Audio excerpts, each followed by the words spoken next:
Welcome to Onivia Highlights.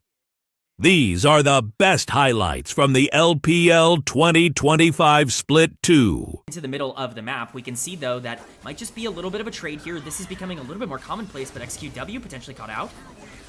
Yeah, he's stuck in the pit. Cease and desist going to follow his flash over the wall. Bullet time lined up beautifully with the cease and desist. And the BLG juniors really be looking for these plays on the map. I think things are going to continue to be in favor of Ultra Prime. I think the more things slow down, you can look at LGD potentially playing a more standard game state, and I think that could theoretically favor them, but they're not done with the action just yet.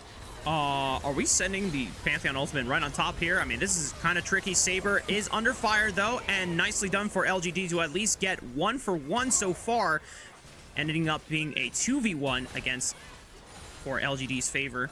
Zhang teleporting to the top lane, at least helping defend this turret. Junhao waiting in the wings, all leaning onto Zhang. Good flash away. Junhao looking for Nio, who is taking up the turrets. Just one more auto attack, but a good taunt by XQW's Galio. And now Junhao is compromised, forced to flash away with the Vault Breaker as well. Zhang will not survive the turret dive, and LGD rocket ahead, 3 kills to 2. But Saber making the difference here with the teleport into the Weaver's wall. LGD members are isolated and cut off. Hex Slash from Xiaoxia looking for this Corki. No flash on the AD carry of LGD. The pulverized combo comes in. XQW tries to buy space and deter Saber from being able to lock up Xiaoya with Xiaoxia. YCX now arrives to the party. Unchained pop by Xiaoxia. Junhao not able to get in range, and somehow LGD walk away without LGD start to amass too large of a gold lead for their overall better team fighting composition here.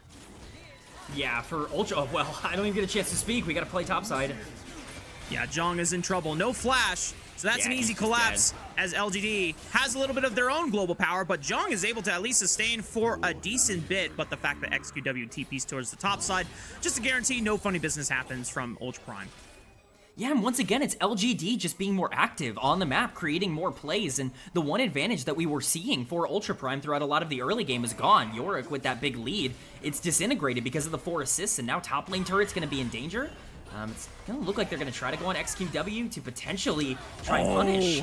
Well played by Junhao, waiting to use the cease and desist until the taunt comes out so he can buffer through that CC window. Good lockdown from Junhao, linking up once again with his former BLG junior support in Xiaoxia. Yeah, Junhao's had a really active early game. It's just been a bit unfortunate that his team has been targeted so much, and it's happening again bot side. Damn. Saber is dead. Saber, play safe, brother. Unfortunately, 3v1, not going to happen. And yeah, I think it was very proper to call out at the beginning of this game that a lot of these players played together, you know, for a long time. You know, YCX and XQW coming up from that LGD, you know, youth Infernal Dragon is going to be spawning now, second Drake here. That could be a potential way for Ultra Prime to get back into the game. It looks like they do want to prioritize it.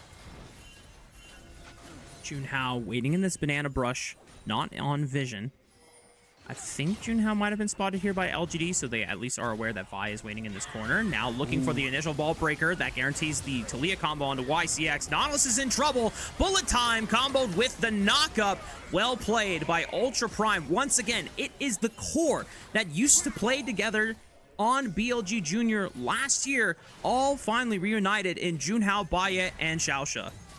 Yeah, it's actually a really nice pullback as we see the lower graphic here for Baye, just to remind you guys that he's coming on the top side. They're not able to actually secure the dragon, the thing that I think they were really fighting over in the end. It ends up going over to LGD, and so an avenue that we saw for Ultra Prime to potentially start generating some stats for the later part of the game. Couple of back-to-back merciless beatdowns and collapses by LGD to keep the split push win condition not on the cards here, even though it doesn't necessarily bring Ultra Prime back. Really nice sidestep, Xiaoxia. That was clean. Even though Ultra Prime are not, you know, finding the advantages they want with these plays, it's at least giving breathing room to the 2 solo laners here for Ultra Prime. Yeah, and that's exactly what they need. They need time. They need the ability to play the side lanes, but they're going to go for the engage here themselves. Okay, flash taunt by XQW right on top of Junhao, and now Xiaoxia is in trouble as well. At least by his bullet time, creates some space here and damages LGD's front line, but it's not enough to force them back. Xiaoxia forced to flash back to the safety of the Ultra Prime squad, and no Junhao means no contest for the side of this Rift Herald.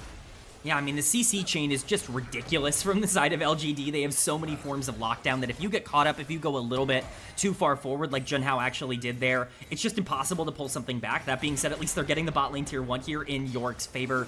He's kind of pulled a lot of that gold back, even with Sasa still having some pressure on the top side here, as XQW... For the Talia was going to hold any merit this game 1. And you know what? I think it's definitely, you know, ringing true here for Nio, even though I think in most normal setups for no setup because they've not been prepping these waves nearly as aggressively, and LGD have full control of this dragon. Ultra Prime having to dedicate all their members here because they need this dragon fight to work out for themselves. Otherwise, the fear of falling further behind is in the sights for them. Public execution right on top of Baya, and he's forced to flash away. He doesn't even get a chance to channel the bullet time. The new guy on the squad for Ultra Prime is the first one to fall, and that means the rest of the Ultra Prime core is surely to follow. Double kill for Sasa on the Ambessa, and the rest of Ultra Prime are forced to flee. As a whole, we still have favored LGD to at least get at the very least, the 1-game win necessary to clinch their spot for play-ins in playoffs, if not a full series win against Ultra Prime. Yeah, they're definitely setting themselves up to be in the best position possible, and for Ultra Prime now, what do you even do like he's been? Because the Ambessa is not a free win in this matchup. Yorick in general is a pretty hard lane matchup, as we saw, and Vi, again, traditionally considered to be a counter. You gotta give a ton of credit. Play he wants to make is available, and right now that's the bot lane play. Nio is a little bit isolated at the moment since Sasa is not quite in range for the public execution. Nio locked in with that dark procession. Public execution finally locks down one Jong. And now Nio is in trouble. Bullet time is going to rip him apart. XQW, though, flies to the rescue with that hero's entrance. And what? So true to the name. That is for XQW as he now single-handedly turns around the fight. The rest of the reinforcements have arrived for LGD. And Ultra Prime remaining members are forced to retreat.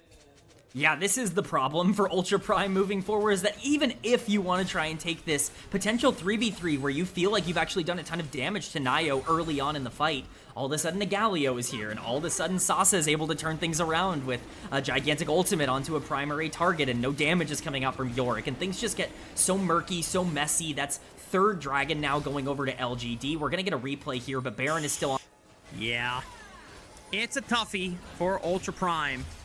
I've respected a lot of the looks that they have gone for, and, you know, for their credit, Xiaosha is forced to flash over the wall. Actually, we're going to save this point. Xiaosha is not making it out, I don't think. Nope.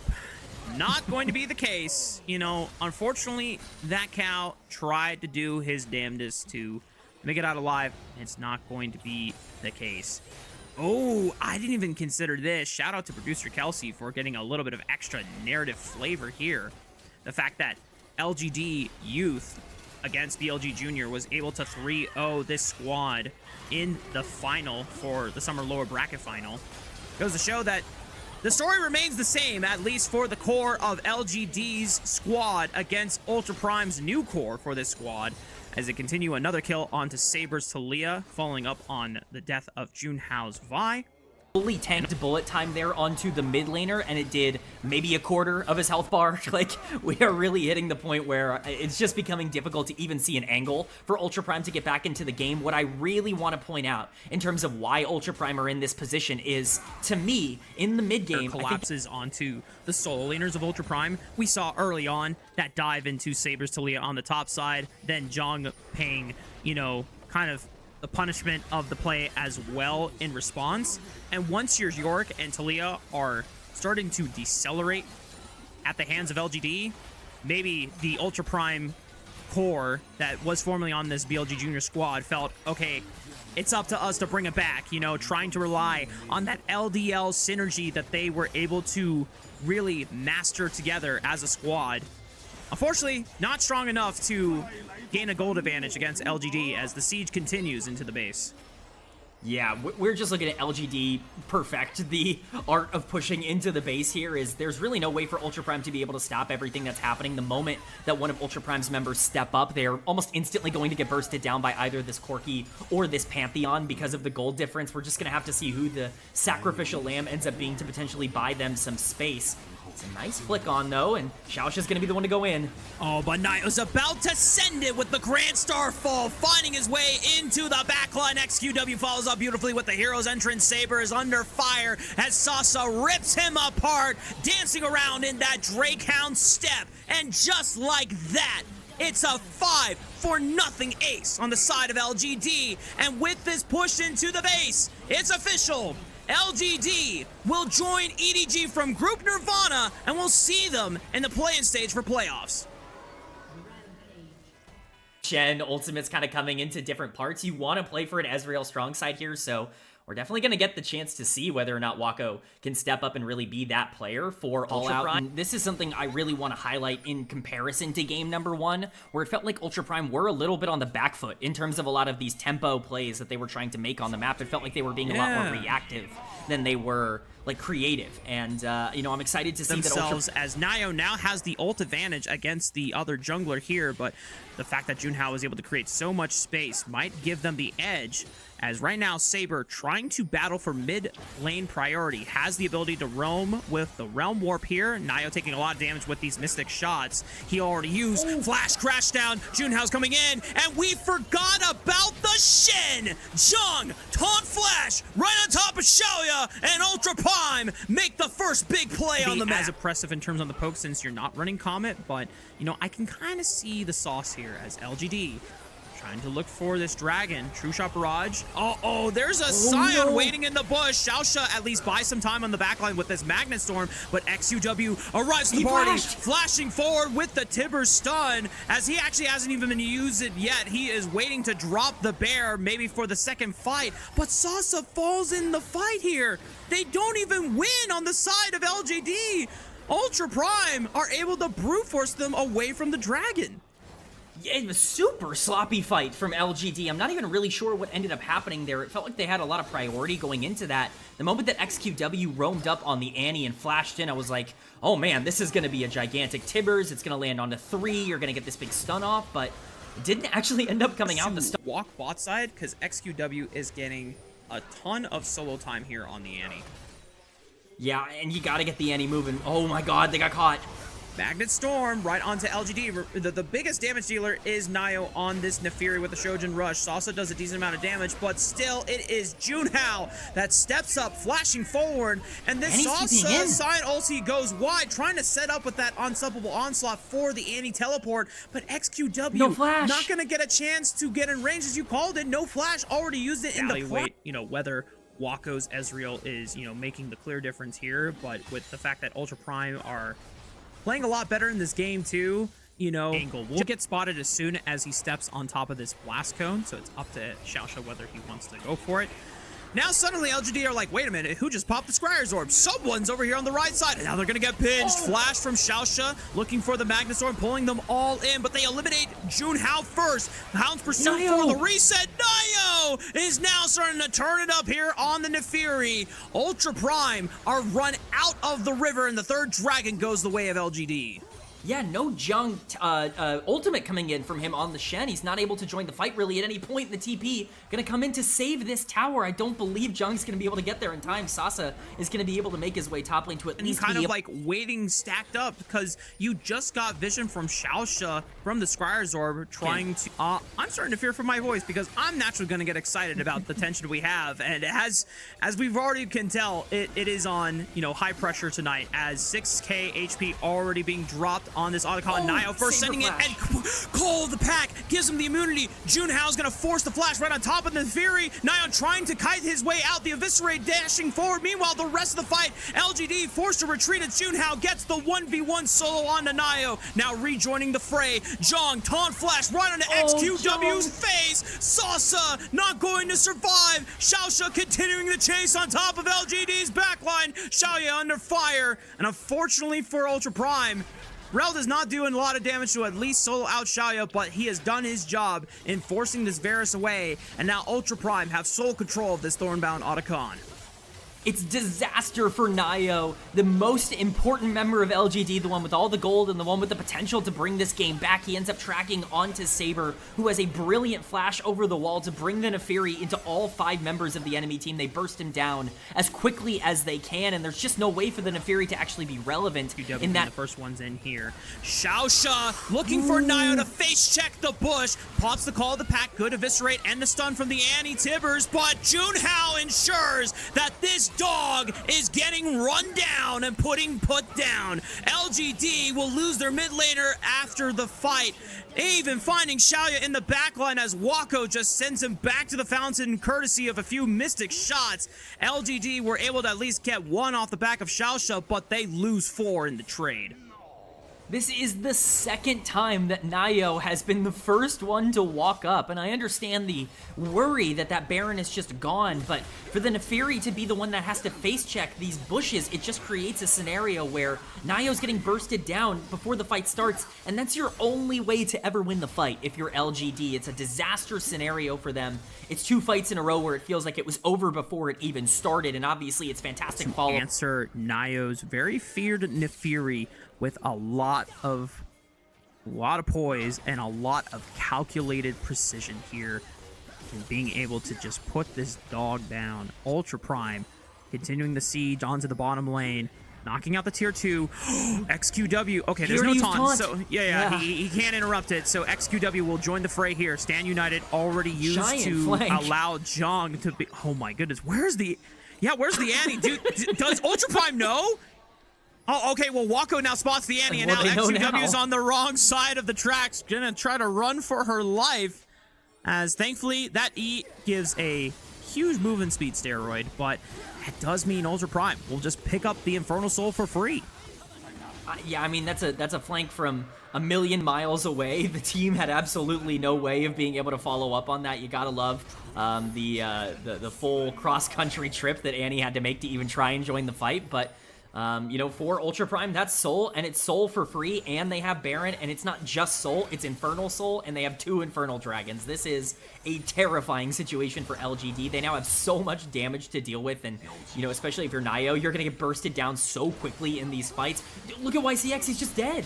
Yeah, I mean, not tanking enough on this Braum. Flashing the Wind becomes Lightning. Nice to at least escape for now, but Ultra Prime are going to get 2 inhibitors off the back of this siege. XQW finally getting a chance to recall and rejoin the rest of his team here to make one last stand against Ultra Prime, who will at least not go down in this series without a fight and taking a game win for themselves, unless something very funny happens with this Hail Mary from LGD on the base defense. But YCX already taking a lot of damage from Saber's Rise. Xiaosha just waiting for the right time to strike back. A Storm Flash right there. Ultra Prime sink their fangs into LGD's backs, and they are forced to retreat, but the fountain is just not close enough, and the rest of Ultra Prime rout off this squad of LGD. Triple kill and a big globe for Saber in this second game of the series. Ultra Prime will equalize it 1-1. Big combo ultimates, Victor ult on top of that. Even the Cassante really plays into that. So definitely a clear strategy for Ultra Prime and a much more aggressive one for LGD. Yeah, I think, I mean, I think Saber should be a really nice, you know, enemy here to catch as they're looking forward. Nice flash from Saber though, tries to make it out alive, now has to walk out a little bit, finds a stun, but gets restunned here by the Sejuani, but now with Junhao in the area as well, maybe can trade back a little bit, but they are not quite able to reach them. Maybe now if they overstep a little bit, nice flash for flash trade underneath the turret, first blood going in favor of the Wukong, but the turret aggro manages to make it a 1-for-1 trade. Very, very aggressive from Junhao. You love to see it. You love to see the greed coming in from him to pick up that first blood. He almost got a double kill there if it wasn't for XQW's shield on the Yone. So pretty massive stuff, but he's stuck under this tower and he's just dead. Wow. I did not expect that. This is now all in favor of Ultra Prime. Seeing a decision once again in this series. They've done this so many times through the first couple of games where they're making an aggressive play that maybe they can't get away with, and you know, Zhang now getting pressured out on the bot side, but everything kind of going in favor of LGD after what looks like a pretty, you know, up and down first 5 minutes. Trying to kind of proxy farm the wave in order to buy some more time And this should easily be the first turret here for them. Nicely done. I do understand that Xiaoxia and Wako are making their way up, but this could be a dangerous play for Ultra Prime here. We have a cannon minion, but the cannon minion just decided, no, I'm Nico again. So nothing crazy coming out of that. 5 members in the area. They are definitely looking to play this, but we got to take a look at this Nico. Where's Nico gonna go? Can she find an ultimate over the wall? She's trying to go in, but the Herald has been delayed. And now with LGD trying to take it down, they have kind of split up the entire fight a little bit. But now the Nico ult coming out. Where's the follow-up? Can we get anything? Very nice Yone ult into the backline. They're trying to do so much work, but it is not possible. In the end, it's the Herald towards the red side. And they managed to pick up the objective and the kill onto the Yone. They would control the kind of stacking of that, but Herald dropped mid lane. This could be the mid lane tower if we don't see a collapse. They're definitely looking for it, but they don't have as many grubbies here. So they are looking for the next fight instead. Let's see if there's any possibility. We have the Udyr on the side. Udyr, for me, also a pick that can be massively important in these teamfight situations. But so far hasn't really had that big of an impact here. Is now Ultra Prime are looking to take down this mid lane turret. As they're splitting up the fight just a little bit, they have to keep their backline safe. That's super important. As we can see, the first kill's falling on the side, but now Wacko is a little bit too far forward. And that should be a kill in the end. How did he do that? I didn't see that one coming. The killer instinct put him in a bad position, but in the end, he manages to play that fight. And now they're looking to find something. Maybe LGD, can they find something they can take back here? But it's Ultra Prime who play the fight just a little bit better. And they managed to pick up another. So it is a 3-for-2 trade, but in the end, looking towards these tankier members on the side of LGD, that will definitely be a little bit more annoying for them to play into. Yeah, you don't really want to have... They are looking for it. LGD looking for an angle here, but the Atakan is melting. It's going so fast. There's not really much they can do. They are trying to maybe go for the 50-50, maybe trying to force the fight, as we can see a little bit of action on the side here from the Cassandra, but maybe they can manage to pick up a kill. Nice Yone ult into the backline, manages to pick up Wacko. Super important here for the side of LGD. Atakan is going down, but how much more is possible? They are looking to move into the Stribush. We can see the flashes coming out as Ultra Prime realize they are in a bit of a sticky situation here, using all their clones in order to make it work, make it out. Nice ultimate from the Caitlyn, doing a little bit of damage here towards that Nico. But now LGD a little more in the driver's seat and able to capitalize off of these grubs once more as they pick up the top lane tier 2 turret. Wow, that's incredible in the back. Oh, it's gonna get stopped, YCX. They are stopping the backport and picking up YCX, sending him into the gray screen for just a little bit. I mean, it's a good consolation up quite heavily. So let's see if there's any way for LGD to move into this. As we can see, the Victor is in the area as well, but the Smite is just there, and it's the first Drake for Ultra Prime here. But very nice call from the Caitlyn to be like, look, we can give up this Drake. I'm getting mid lane turret. That's important. Very nice going golden here to kind of take away the damage of the Glacial Prison, but the follow-up damage is still huge. How much can you do with this Nico ultimate? It's buying some time. You're picking up the kill onto the Udyr, but how much more is possible? Very nice. Cassandra going all out, but in the end, it doesn't matter. The damage for LGD is finally arrived. And now with the ultimate, we get the killing spree for the Caitlyn, and they're looking to open up the base.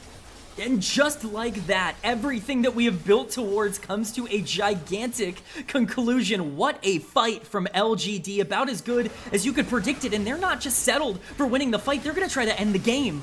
They're really looking for it as they managed to pick up a kill here for Ultra Prime. It was the ace, but now we have the Nico on the map again. Can she do something? You have to do a lot of work. The poke is good, and the wave is gone. So they have to retreat here, but... Oh, I was just saying... Are you actually going back in there? I mean, if anyone can do it, Yone can do it, but I think it's the right call to retreat and be like, okay, look, we came for what we wanted. To engage into something like a Sejuani, into a Yone, even to a Karma in terms of the poke that's going to be put down, especially because, you know, outside of Cassandra, there's no real tank, and we're seeing LGD push that pressure now with a potential fight. I'm looking for the Cyclone here from the side. When is he going to make the choice? When is he going to go in? He's found now. There's the Cyclone, but where's the follow-up damage? There's just nothing there. Nico ultimate. Now maybe they can go in. The laser lands, but where is the damage? They managed to find it. They find some damage here, and it's another nice Yone ultimate. How much can they pick up here? LGD, they need to try and find a way to win this fight in order to end the game, but they're not able to. And it's the comeback arc for Upper, for UP. They are actually looking to go. These teams has a lead. It's the other team that comes out swinging. Sasa could potentially try to make things interesting here. A lot of low health bars for Ultra Prime. I don't want to speak too soon, but we're going to have to see. This Udir's causing a lot of problems. Udir's definitely trying to delay them just a little bit, maybe, in order for the rest of the team to be able to move into. But now he's in the pit. He's in the pit, and he's trying to manage something, maybe get a kill on Saber, but he ends up going down instead. But now with the TP coming in, is there enough time? Have they delayed it enough? No, Baron has gone down, but maybe they can now capitalize off the low health bars as the plant is trying to take Ultra Prime to safety. But it's the ultimate once more from the Caitlyn.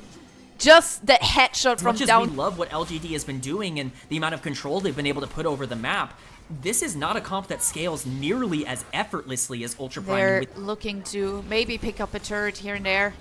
Mid lane tier 2 turret should fall, but we can see the Yone on the split push trying to, you know, force back some pressure towards that red base. And they have to answer it. They have to backline, and once again, on to Caitlyn, on to Karma. A lot of these backline damage dealers. This could get interesting. He's spotted on a ward. Should be spotted. They found him. Glacial Prison connects onto the clone, but Weko with the killer instinct just going forward manages to pick up the kill anyways. And now they're one carry down on the side of LGD. Now, how much can Ultra Prime actually do with that? Because there's still no objectives, but they can push into the base possibly. Yeah, they're certainly going to try and get this inhibitor. Nayo missing the Sejuani ultimate, hitting the Wukong clone. Instead, really sets up that entire fight. The inhibitor should fall in the mid lane here. Is there going to be more? They're looking for it, but Ultra Prime definitely going the safe route here as they maybe look for a little bit of a re-engage, but they shouldn't, you know, overforce it here. They should try to play it as safe as possible. They already... Fortunately for them, Ultra Prime's just not on the map yet, and so this dragon is spawning, and it looks like it will be started here by the carry duo. Ultra Prime gonna fight back, though. They're making their way in. They're definitely looking to contest this Drake. It would be the soul for LGD and a very important objective for them to find the upper hand again as they manage to pick it up. Maybe now we're looking for the next fight. Wonderful Yone ultimate, but we get the pop blossom from the Nico. Is there any follow-up damage? No. You get the all-out from the Cassandra, but YCX is the only target that's getting hit. And so they make it a very nice play here. LGD even managing to get another flash out. And he's just able to melt through all of Ultra Prime. He's not able to pick up a ton of kills, but he pushes them entirely out of the play. That's not only right to continue where they left off last time they went into their enemy's base. But Ultra Prime, they don't want to just let it go. They want to find another fight, maybe find another possibility with Weko back on the map. Maybe there is a chance for them, but they're pushing in on 2 lanes right now. The traps of Caitlyn trying to zone the enemy here. It's the one thing you can do for now, but I'm not sure anyone really cares about these traps at this point. As you can see, XQW manages to pick up that first inhib. Glacial Prison going just wide, but they do want to go for the team fight anyways. And we're looking back at Yone again. Has been doing so much work here for the side of LGD as the next inhibitor falls. And now, with the waves and the Baron buff coming in, they are looking to end this game right here, right now. But it is a 5v5 situation, and maybe Ultra Prime can look for one last team fight. One last chance to stay alive in this game. Buy more minutes. Buy some more time. Weko trying to do so much work from the side, but we're looking at the Nico ultimate. Nico ultimate hits several members, but is the follow-up damage enough? Saber picks up one, but we need more in order to stay alive as the Caitlyn is getting unleashed, trying to kill one member after another. Cassante in the mix as well, but you're just getting lasered here. Caitlyn with the double, and now they manage to move towards the Nexus and want to end this game for good. It's the triple kill. How much more can he get? He's looking for it. He's looking for the kills. He wants to get the kills, and he gets the pentakill on the Caitlyn and ends the game on a high note. Oh, man.